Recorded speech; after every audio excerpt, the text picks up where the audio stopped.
Hello everyone and welcome back to another video from Finance and Crypto Guide. In this video, I'm going to show you how to install the Safepal extension on your PC. So let's get started right away. First of all, just open up your web browser and then in the address bar simply type in Safepal extension and then start the search. Now from the search results, you will find a link from the Google Chrome Web Store. Simply click on this link and then you will be taken into the installation screen to install this extension. You can simply click on the Get button and then click on Allow to install the extension. Now simply click on Add Extension and this will begin the download and installation of the extension that you just selected. Wait for a while until it is completed and then you can simply click on the Extensions tab and then click on Safepal in order to start using the extension by clicking on Get Started.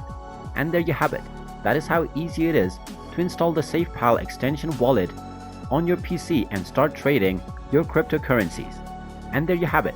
That is how easy it is. If you find this video helpful, make sure you hit that like button and subscribe to our channel if you haven't done so already.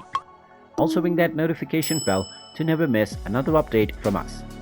Thank you for watching and I will see you again in the next video.